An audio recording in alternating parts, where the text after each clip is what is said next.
When we continue, the battle for the Citadel, the heaviest and bloodiest fighting yet. Vietnam on the front lines, Tet in Saigon and Hue.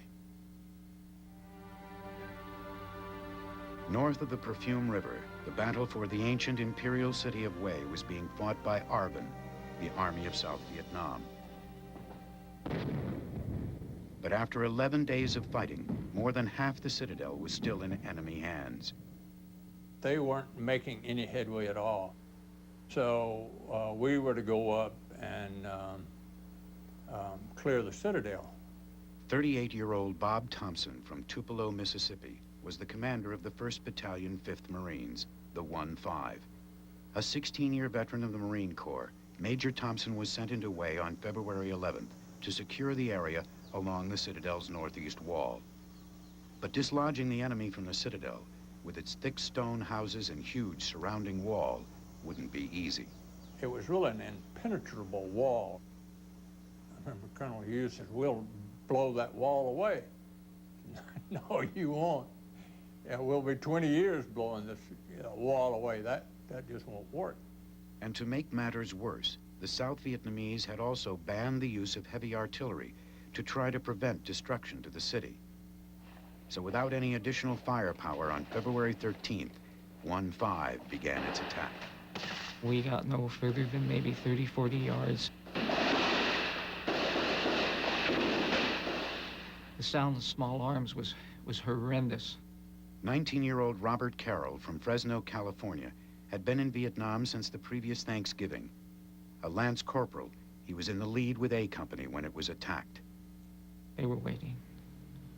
They had every field of fire set up.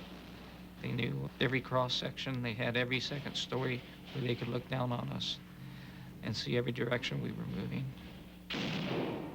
I remember running up to one house and rounds bouncing all around me, and I made it to this one corner of this house, and I thought, now I'm supposed to go further, but I'll never make it. I'll be cut down. And I could hear amongst all this firing all of a sudden, pull back, pull back, pull back, pull back, pull back. It took us all day long to extract A Company, get their dead and wounded off the streets. In the aftermath of the attack, Thompson got ARVN General Ngo Quang Trung to lift the ban on the use of heavy artillery, except for the area around the Imperial Palace. I said, "This is BS, you know. You're going to have to relax these rules of engagement. I'm just not going to have my men, operating under these circumstances." Major Thompson also called for the return of his Delta Company, which had been assigned to Lieutenant Colonel Cheatham to help mop up the southern part of Hue. Delta was commanded by 29-year-old Myron Harrington from Augusta, Georgia. A graduate of South Carolina's famed military school, the Citadel, Captain Harrington had joined the Marines in 1961 and was sent to Vietnam 6 years later. On February 14th, Harrington and his company went to the landing craft ramp for the trip to the Citadel. But as we moved up the Perfume River, the LCU was hit by a small arms fire from the shore. Nevertheless, they pulled into the Citadel safely. When you looked around, there was utter devastation. Buildings down, vehicles burning, bodies thrown about, the stench of death all around you. I mean, the smell was just horrendous. Major Thompson ordered Harrington to capture the Dong Ba Tower, dominating the Citadel's eastern wall. Infested with North Vietnamese troops, the tower was a key strategic point. It overlooked the battalion's advance from the north down to the south end of the Citadel. So it was essential for us to take the position and have that high ground, or we would be unable to move forward. Before the attack began, the U.S. launched an artillery and naval bombardment against the tower. Because of its flat trajectory, however, most of the naval gunfire overshot the target. But it was very helpful in that it made a lot of noise, and I'm sure that it did some damage to the NVA just to hear it come over, and we were able to move up without being detected right to the base of the Dong Ba Tower.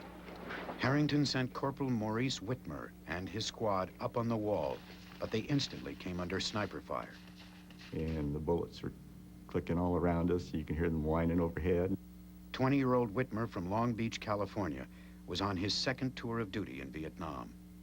Everybody's diving for cover, and we're throwing grenades and back and forth. And we got to about halfway through the tower there, and we're running out of grenades and ammunition. And we just started throwing bricks or anything else to make the enemy run. And after they started shooting a lot of rockets at us. The enemy was also hiding in fighting holes and trench lines deep inside the tower. And they just seemed to keep popping up. You know, you'd see one running around and just shoot at him, watch him drop, and you see another one pop up like prairie dogs. With Whitmer's squad up on the wall, Delta mounted a frontal assault on the tower under cover of a tank.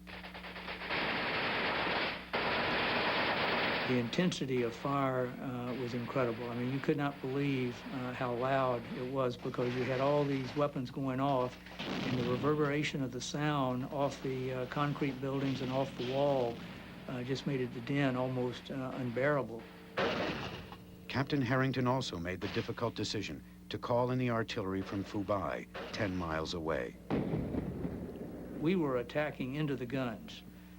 Normally, when you do artillery firing, you want the guns behind you so that you can call it well ahead of you and then bring it back towards you so you can lessen the danger to your own forces.